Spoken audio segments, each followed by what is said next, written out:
하나님의 말씀을 봉독할 때에 여러분 모두가 하나님의 귀한 음성을 들으시기를 바랍니다. 그러므로 우리가 이제부터는 어떤 사람도 육신을 따라 알지 아니하노라.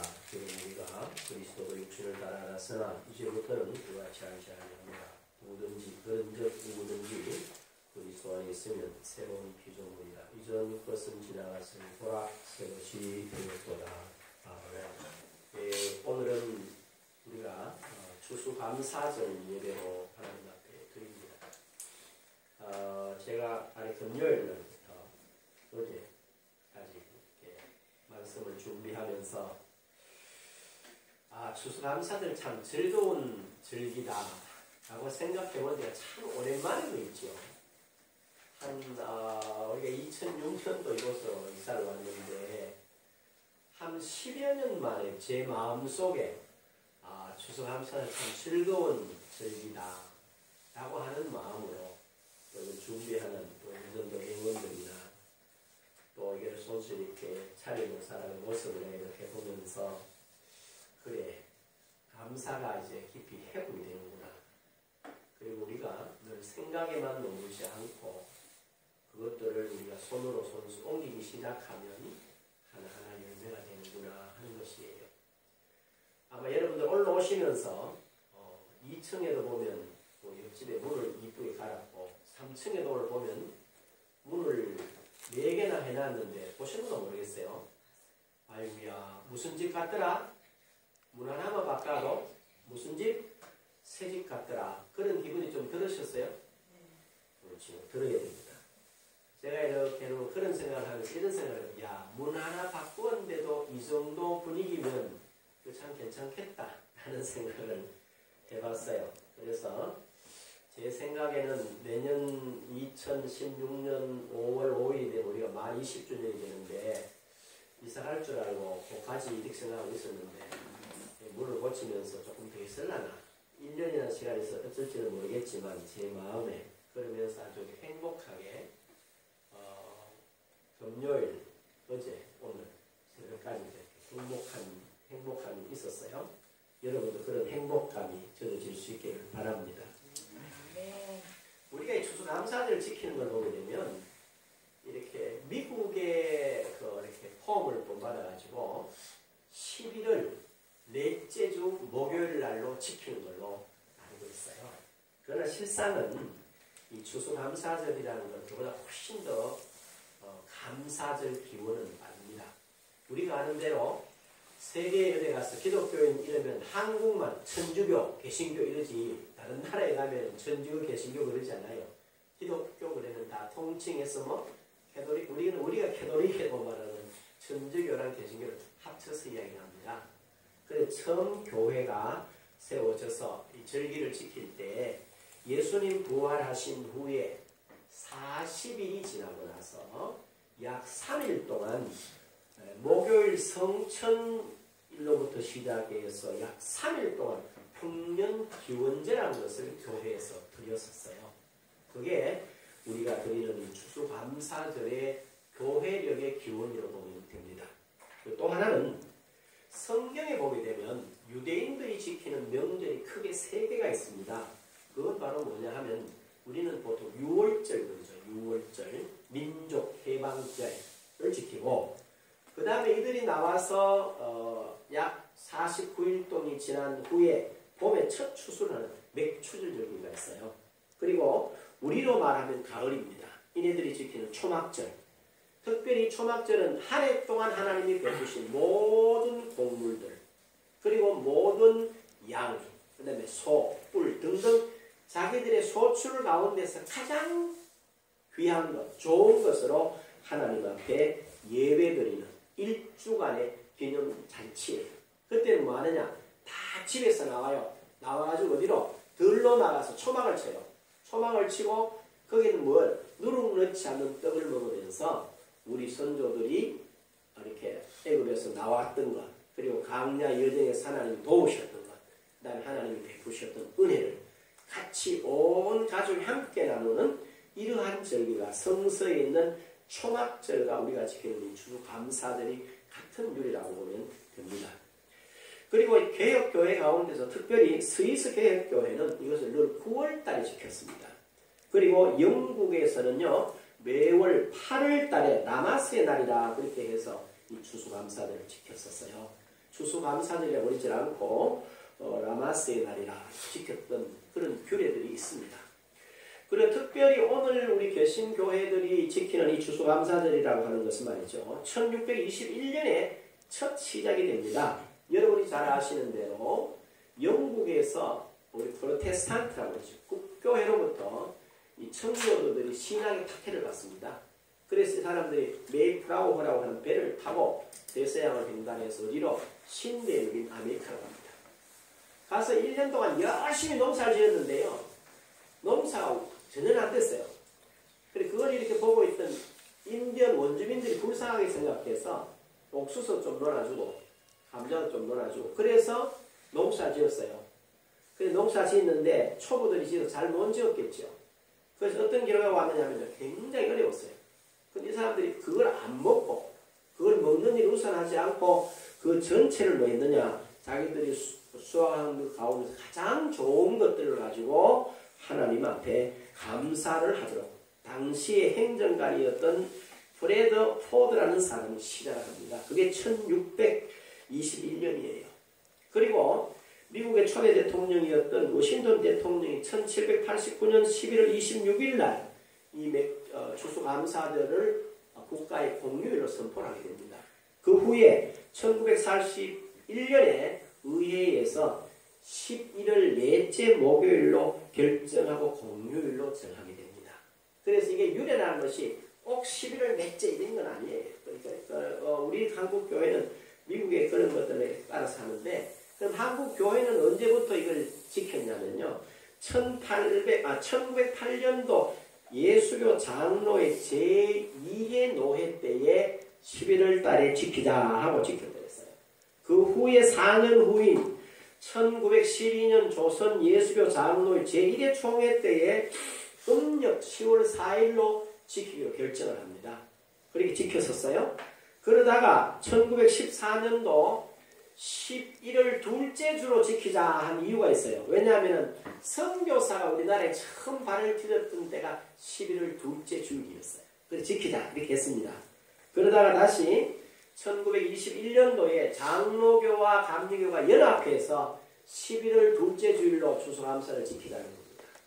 그래서 우리 교회는 제가 이렇게 주연교회를 개척하고 마음에 이건 하나님 앞에 감사하는 절기지 어떤 특별한 걸 따르는 건 아니다 싶어서 우리는 추석 지내고 나서 약 3주 내지 4주 한 달 후 너무 빠르더라고 해보니까요, 그렇게 해서 지키자라고 하는 그런 마음으로 오늘 저희들이 지키게 됩니다. 그래서 제 기억인데요, 제가 한 9살 그까지는 제가 시골에서 살았어요. 할머니 할아버지랑. 그런데 추수감사절을 하는 걸 봤는데요, 어떻게 하느냐, 촌에 가면 이렇게 논농사도 짓고 밭농사도 짓고 작물이 많잖아요. 그 재미난 건 이렇게 합니다. 나라 가운데서도 여러 나라 이제 이렇게 논이 있잖아요. 그 가운데서 제일 좋은 부분, 그 10마지기라면요 한 마지기를 심을 줄 해요. 뭐 굉장한 거예요. 지금 생각해보면 그 중에서도 뭐 제일 잘 된 걸 그렇게 탈곡을 해서 그 전체를 교회가 갖다 내요. 그리고 그 사람 보면 뭐 떡하고 단술하고 뭐 하여튼 자기가 솜씨 낼 수 있는 건 다 해가지고 와요. 와서 이렇게 예배도 드리지만 뭐합니까? 온 동네 사람들 거의 다 불러다가 잔치하는 자리였어요. 그리고 우리 무라든지 배추 같은 것도 보면 여기 다 해요. 그 내가 지금 가만 생각해보면 목사님들 농사를 안 짓으니까 이날 했는 걸 다 가지고 아마 김장하고 김장했던 것 같아요. 그건 뭘 하느냐? 제가 이제 한 번도 저는 이런 부분에 대해서 말씀드린 적이 없는데요. 올해는 그냥 잘 차려서 잘 했는데 내년부터는 그러지 말고 여러분들 각자 마음에 있는 대로 하나님 앞에 나 올해는 이런 참 드리고 싶다. 나는 이 감사. 그러면 여러분들이 각각 마음에 있는 것들을 중심으로 목요일이나 금요일까지 교회로 가지고 와서 함께 이렇게 준비해서 하나님 우리가 이런 기쁨으로 하나님께 드립니다. 라고 하는 그러한 것들로 만들어서 감사할 필요가 있어요. 요즘은 이게 완전히 이게 신식화가 돼가지고 가게 가서 막 사가해가지고 막 돈 얼마 더 받지. 그건 아주 쉽게 말하면요. 어른들 앞에 뭐 차리는 식사와 같으냐면요. 식사는 아니지만 그 정신이라는 게 막 남이 한 그릇 끼어가지고 막 떼어만 됐지만 그걸 꼭 뭐 밥 차릴 필요 있나 이런 버전이란 말이에요. 그래서 주연교회를 제가 오늘 한번 말씀 시간에 가르치는 내용으로 말씀드리니까 내년에는 각자가 각 가정에서 하나님께 드리고 싶은 것, 그 가운데서 여러분이 볼 때 세상의 것으로 여러분의 마음을 드리고 또 이걸 가지고 우리 같이 나누는 우리뿐만 아니고 이웃들과 함께하는 그런 기쁜 그런 추수감사절로 여러분과 제가 하나님께 감사하고 이웃들에게 받은 바 은혜와 복을 나누는 그런 귀한 절기로 삼을 수 있기를 바랍니다. 그리고 오늘 한 해 동안 우리의 삶을 돌아보면서 육신의 삶에 내가 뿌린 씨앗은 무엇인가? 그리고 이 가을에 추수한 것이 얼마나 되는지 또 그 가치는 어떠한지를 여러분이 잘 돌아보십시오. 추수감사를 하나님 앞에 할 때 지난 한 해 동안 내가 육신을 위해서 어떤 내용의 씨들을 뿌렸냐. 그 다음에 우리가 11월 달로 끝을 내고 12월을 시작하니까요. 이 가을 추수를 하면서 과연 여러분이 한번 돌아보십시오. 여러분이 육신을 위하여 심은 것들 가운데 올해 거둔 추수한 그 결과가 어떤 것인지 한번 돌아보십시오. 네, 그리고 그 가치가 정말 어떤 가치를 가지느냐. 그냥 올 한 해 동안 먹고 마시고 끝이 났느냐. 아니면 이것이 내 생애에 아주 기억날 만한 특별한 것이냐. 그리고 이것이 내가 우리 아이들에게 또 우리 자손들에게 물려줄 만한 그런 가치가 충분히 있는 것이냐를 여러분의 육신의 삶을 살아온 지난 한 해를 잘 돌아보고 결산하는 그런 날로 삼으시기를 바랍니다. 신자로서 삶에 대해서는 하나님 아버지로부터 시어받은 말씀이 무엇인지, 이 말은 여러분들이 시인 하나님의 말씀인데 무엇을 받았나? 그리고 지금 심령밭에 자라고 있는 것, 그 다음에 열매로 추수한 것은 무엇인지를 확인해 보십시오. 지금 아셨죠? 그리고 저는 올 한 해 동안 그리고 앞으로도 이 부분을 좀 지속하려고 하는데요. 여러분에게 제가 나눴던 메시지는 크게 말하면 큰 주제로 말하면 세 가지예요. 첫째 뭐냐면 주일 낮 예배는 제가 최고의 믿음으로 가는 8단계, 누림의 8단계라고 하는 제 나름의 어떤 그런 계획을 세워놓고 매주 설교를 했어요. 주일 낮에는. 그 다음에 주일 오후에는 우리 기도를 많이 하는데 기도가 너무 이렇게 일방적인 것 같았어요. 제가 평생을 기도 생활을 하면서 그래서 성사가 뭘 기도를 어떻게 기도를 말하는가를 1년 동안 60년을 했어요. 그리고 제가 늘 마음이 있었더랬는데 수요일 날은 뭘 했냐면은 우리가 분명히 하나님은 영이라고 해요. 영적인 이야기고 하나님은 영, 뭐 영성 많이 말하는데 과연 그렇다면 신자로 거듭난 우리가 어떻게 하면 하나님의 영으로 인도함을 받아서 성령의 열매를 맺을 수 있는가라고 하는 그런 큰 세 가지 주제를 가지고 여러분과 말씀을 나누었어요. 그럼 과연 여러분들은 제가 같이 나누었던 말씀들이 과연 여러분 신변에 어떤 모양으로 심령밭에 심겨져 있으며 가꾸어져 가며 또 추수한 열매가 무엇인지를 오늘 한번 잠깐 살피면서 돌아보고 또 부족한 부분으로 다시 세우고 또 이미 얻은 열매가 있으면 이웃과 형제들에게 나누는 그런 복된 시간으로 삼으시기를 바랍니다. 그래서 제가 여러분들 주일 낮에 드렸던 말씀은 첫째 그거였어요. 뭐냐면 하나님의 말씀에 절대 신실성. 우리 기독교의 모든 출발은 어디서 출발하느냐? 하나님의 말씀에서 출발합니다. 그런데 우리 한국 교회에서 저도 그런 데 영향이 좀 많이 받았어요. 처음에는요. 말씀의 중심이라기보다는 체험 중심적이었어요. 1960년대 후반에 들어서면서 어떤 용어들이 많이 우리 한국 교회에 성령 받아라, 성령 받아라 라는 주제는 참 좋은 거였어요. 그러나 이 성령 받으라는 말에서 강조하는 게 체험해라는 거예요. 체험. 확신을 가지라는 거예요. 그러다 보니까 이 말씀 중심으로 하면서도 체험 중심, 개인의 감정의 확신 중심으로 흘러버렸어요. 그래서 뭐라고 그러나 이렇게 큰 체험이 없는 사람, 나름의 큰 확신이 없는 사람들은요, 그래 말씀을 읽어도 그저 나는 뭐 덤덤해 라고 하는 그런 부정적인 측면이 많았습니다. 그러나 냉정하게 말하면 우리가 여러분 확신, 체험이라고 하는 건 어느 영역에 속합니까? 감각적인 영역에 속합니다. 여러분 아시다시피 아무리 좋은 감정, 또 특별한 체험, 특별한 경험도 며칠 갑니까? 길어야 3일. 그리고 감정의 변화를 갖다 어른들은 과거에 뭐라고 그랬죠? 언제 변한다? 조석간에 변한다. 그랬어요. 욥기서에 보면 욥은 그렇게 말합니다. 주님, 어찌 저를 분분초초 놓지 않습니까? 라고 말하죠. 그 사람의 감정이나 그게 기복이 심합니다. 거기에 우리의 신앙에 뭐를 둘 수 없어요? 뿌리를 둘 수가 없는 겁니다. 그러면 어디다 둬야 되느냐? 저는 일괄하게 늘 말씀드리는 건 첫째 우리의 모든 신앙은 하나님의 말씀에 절대 신실성에 둬야 된다. 근거가 뭐냐? 마태복음 5장 18절 말씀을 보게 되면 진실로 너희에게 이르노니 천지가 없어지기 전에는 율법의 1.1획도 없어지지 않고 다 이루리라 그랬어요. 바꾸면 율법 하나님의 말씀은 천지가 없어지기 전에는 한 말씀도 뭐 하자냐고 없어지지 아니하고 다 뭐하리라 이루신다는 거죠. 그럼 하나님의 말씀에 뭐요? 영원하심을 말씀드린 거예요. 그 하나님의 말씀은 영원하다는 겁니다. 그리고 히브리서 4장 12절에 보게 되면 하나님의 말씀은 뭐하고? 살았고 활력이 있었어.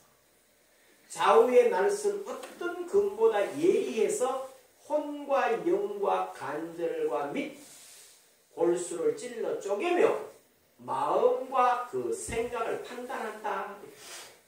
하나님의 말씀을 가지고 내 혼을 살펴볼 수 있어요. 하나님의 말씀으로 내 영을 살필 수가 있어요. 하나님의 말씀으로 내 간절과 골수, 내 모든 생각까지도 판단할 수 있는 게 어디 있느냐? 하나님의 말씀이 살았기 때문에 가능하다는 거죠. 이래서 이 말씀은 뭐 해야 된다는 거예요? 절대로 신실하게 그 신실성을 믿고 그 위에 서야 한다는 거예요.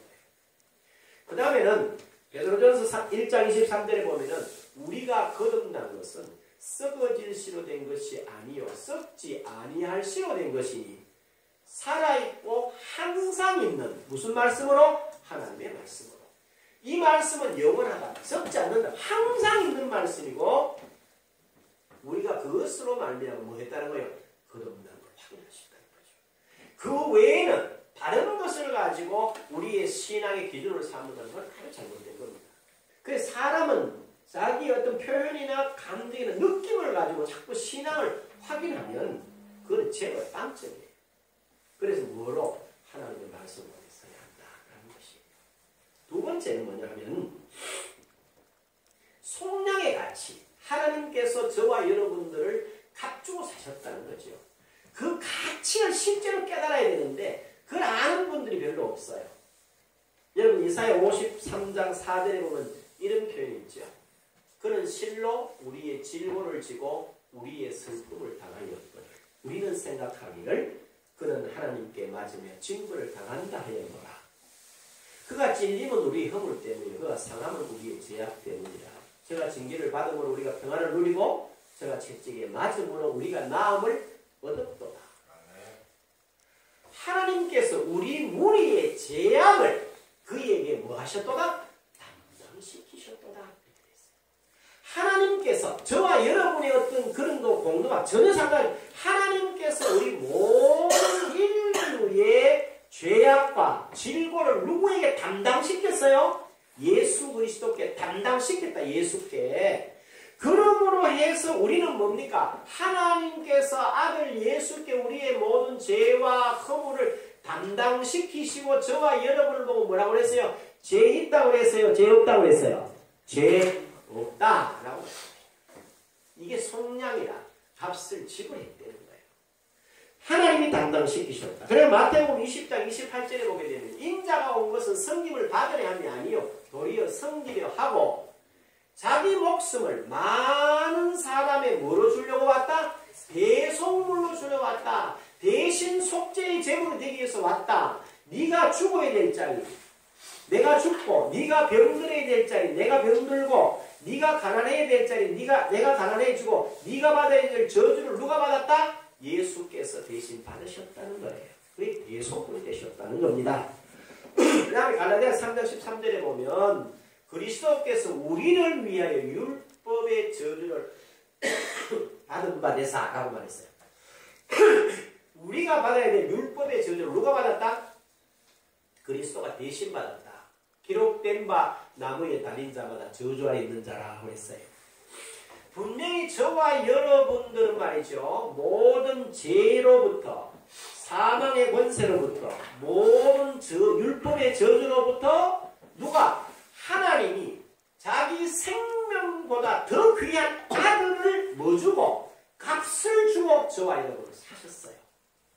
우리는 하나님이 값 주고 산 사람들이 된 거예요. 이 가치를 뭐예요? 깨달으셔야 돼요. 그래서 뭐요? 이 가치를 가지고 여러분 스스로가 늘 어디 서야 됩니까? 이 가운데 서야 됩니다. 이것도 놓치고 사는데요. 우리는 그리스도 예수 안에 있기 때문에 우리가 육체를 입고 있어도 뭡니까? 고린도전서 6장 19절에 보면요. 너희 몸도 값으로 산발이었다 이렇게 되어 있어요. 그러니까 우리 몸에는 어떤 저주의 세력이 와서 우리 몸 안에서 질병을 일으키거나 우리를 해코지할 수 있는 뭐가 없어요? 권리가 없어요. 그럼 우리는 뭐 해야 됩니까? 마치 도둑놈이 들어오는 걸 발견합니다. 그러면 도적이 왔으면 잡아야 이리죠. 도적이야! 라고 큰 소리지면 도적이 나가듯이 우리 몸에 질병의 이상 증세가 느낄 때마다 예수 이름으로 물러가라 하면 이게 물러갑니까? 안 물러갑니까? 물러가게 되어요. 그 다음 세 번째는 뭐냐면요. 새 피조물의 실제입니다. 새 피조물의 실제. 여러분들 요한복음 15장 5절에 보면 이렇게 되어 있습니다. 나는 포도나무에 너희는 가지라. 그가 내 안에 내가 그 안에 있으면 사람이 열매를 많이 맺나니 너희가 나를 따라서는 아무것도 할 수 없다 그랬어요. 저와 여러분이 도대체 어떤 사람이냐. 마치 예수님은 포도나무요 나는 뭐다? 그 가지와 같다. 뭐란 말입니까? 우리는 예수님과 나는 뭐이다? 하나다 라는 이야기를 누가 하셨어요? 예수님 하셨다는 거예요. 이걸 뭐가 되도록 저와 여러분에게 있어서 사상이 돼야 돼요. 이게 의식화가 돼야 돼요. 이게 무의식화가 누가 뭐라 하더라도 절대로 뭐예요? 인간적으로 확 성립될 거 없어요. 우리가 말이죠. 제가 조금 이제 살아보니까 그런 게 있어요. 조금 젊을 때는 말이죠. 조금은 마음에 이렇게 들지 않으면 막 도래질을 합니다. 얼굴 색도 변하고 그리고 얼굴 색만 변합니까? 눈에는 막 불이 나가죠. 그런데 가만히 요즘 생각해보면 딱히 그럴 필요는 별로 없다. 왜요? 우리가 이제 요즘 이제 누가 내게 질문을 그런 답변을 합니다. 니는 네가 마음에 드십니까? 물어보면 저는 안 된대. 그럼 한 가지 질문 해보자. 니는 네가 마음에 드십니까? 이렇게 물으면 다 들지는 않았죠. 아니 다 말을 한 몇 프로나 드십니까? 한 90%는 마음에 드십니까? 아이고 목사님 90% 들면 뭐 굉장하다고요. 그러면 한 20%는 듭니까? 아이고 사람인데 고쯤은 들어요. 그래 물으면 그거 다인데요. 그럼 몇 프로나 드십니까? 본인 자신이 마음에 들기를 10%가 안 된답니다. 그럼 남 보고 내 마음에 들도록 하자 하면 그 말이 됩니까? 상식적으로 그 말이 안 되는 거거든. 그래서 여러분 잘 생각해야 돼요. 하나님 앞에 예배하러 나간다. 나오다 보면은 실수할 수 있어요. 내가 뭘 안 가져올 수도 가져올 수도 있고 이걸 가지고 와야 돼 저걸 가져올 수도 있고 안 가져올 수도 있고 그럴 때 뭐 해야 되는 거야? 화내지 말라고. 옳지. 오늘 뭐 가져왔거나 그럼 다음 주일날 오늘 집에 가 적어놔.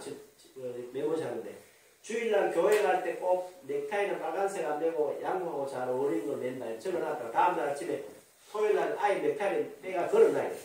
오늘 내일 갈 때 매려고. 머리 잡아서 뭘 딱 챙기라고 해놓으란 말이야. 그렇게 하면 뭐가 생겨요? 여유가 생겨요. 넉넉함이 생겨요. 그리고 뭐가 생겨요? 감사함이 생겨요. 제가 전에 얘기했습니다. 영어 단어를 외우거나 한문을 외워가지고요.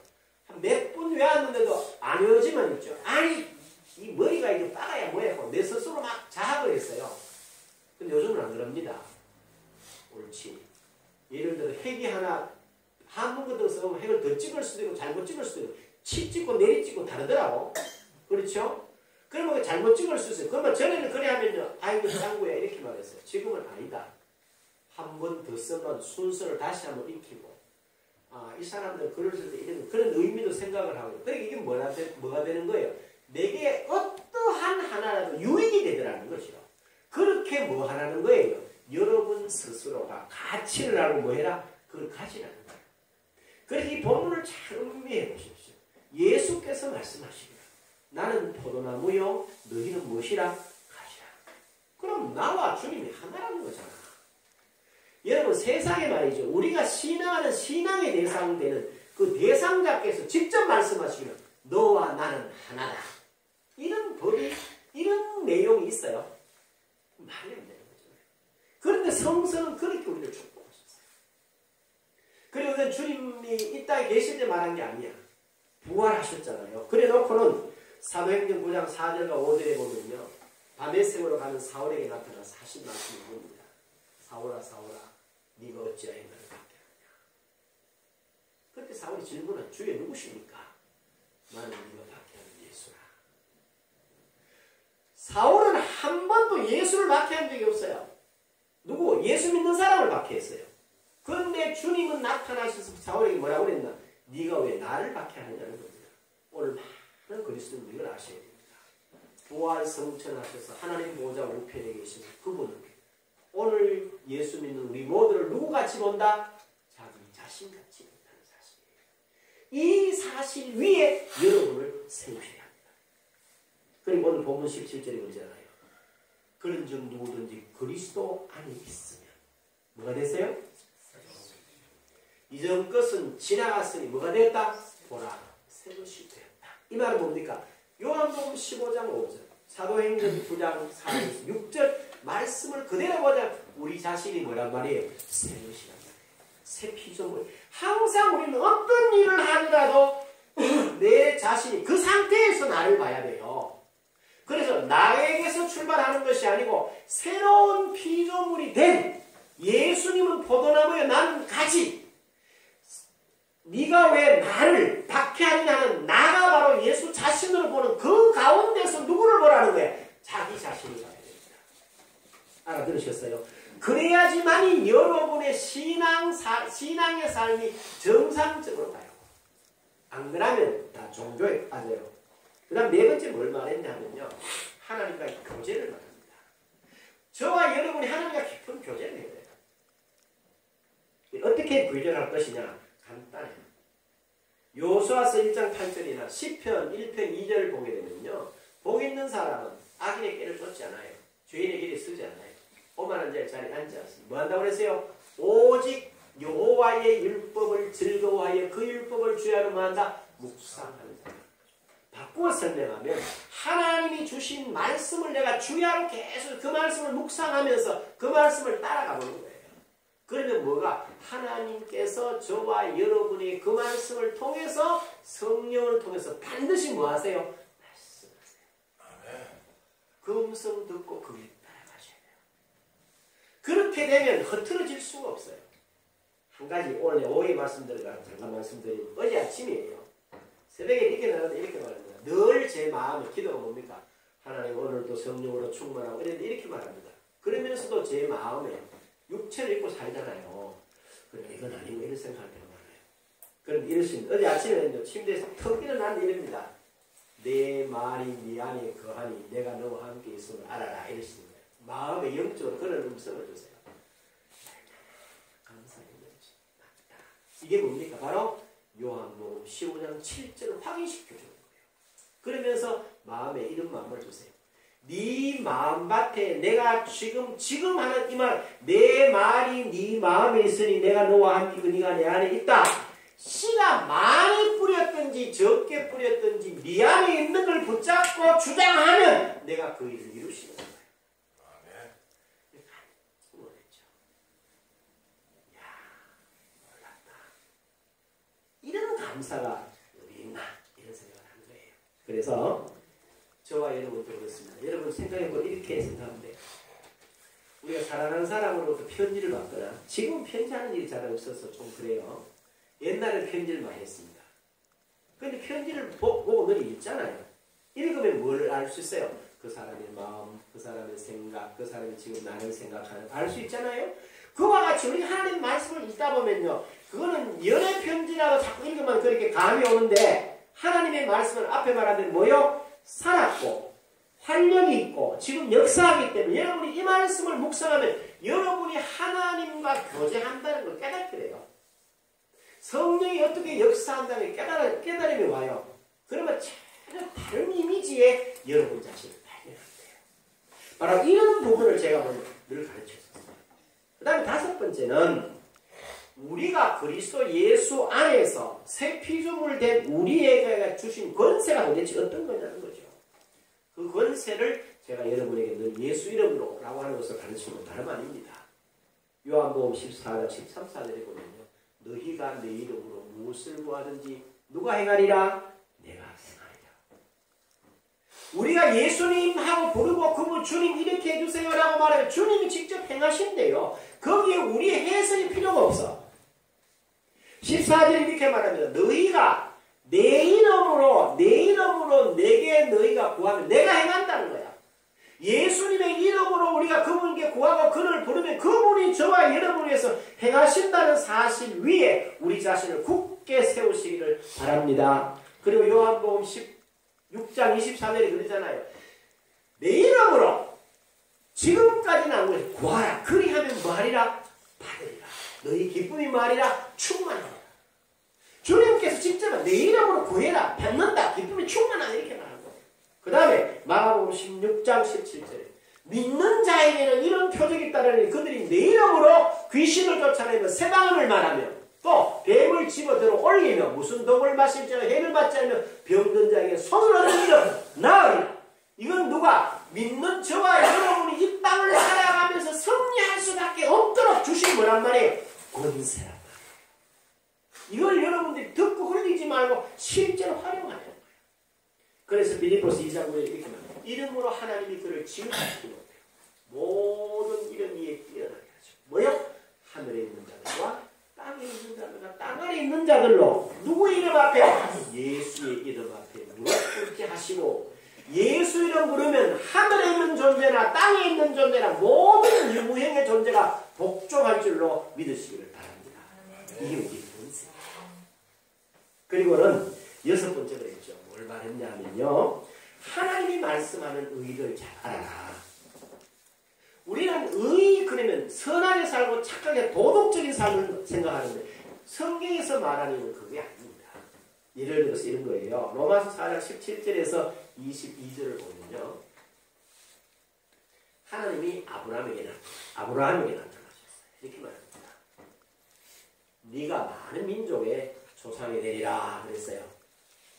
그때 아브라함의 나이가 몇 살이냐면 아브라함의 나이가 100세 들고 자기 아내 사라의 나이가 90세 되는 거예요.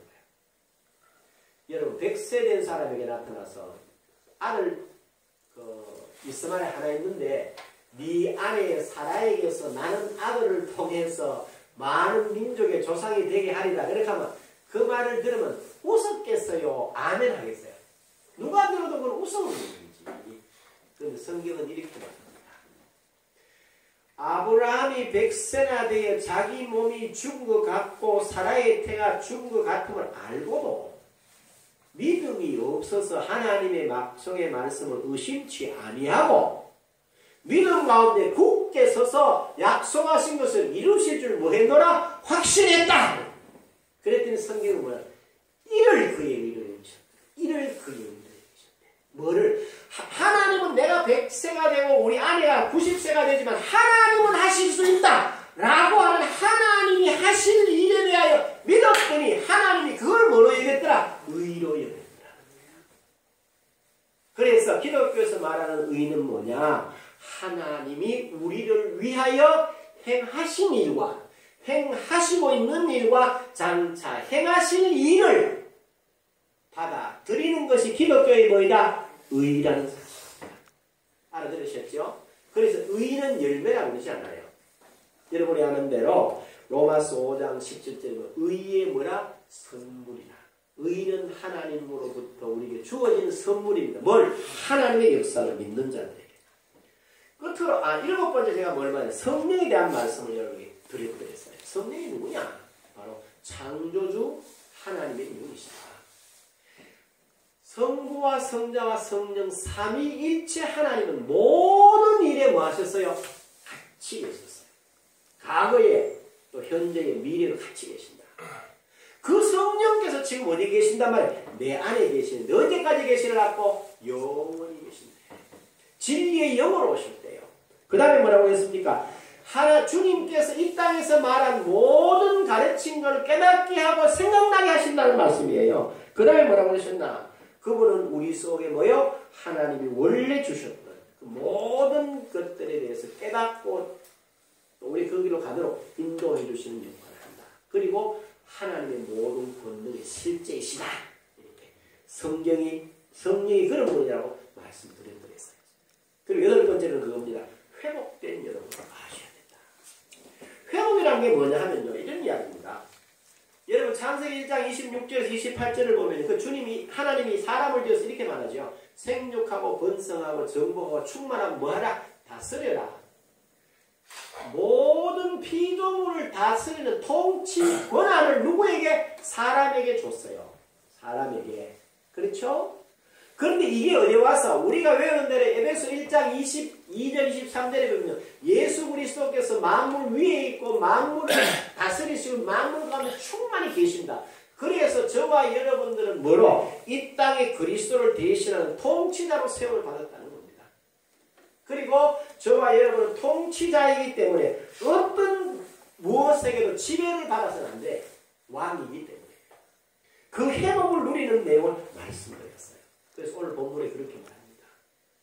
그러므로 우리가 이제부터 어떤 사람도 육신을 따라 알지 아니하노라. 내가 말씀드린 여러분 절대로 여러분 자신을 뭐로? 육신을 따라 이해하시면 안 돼요. 아시겠죠? 아니 목사님 난 성질이 좀 덜 좋아서.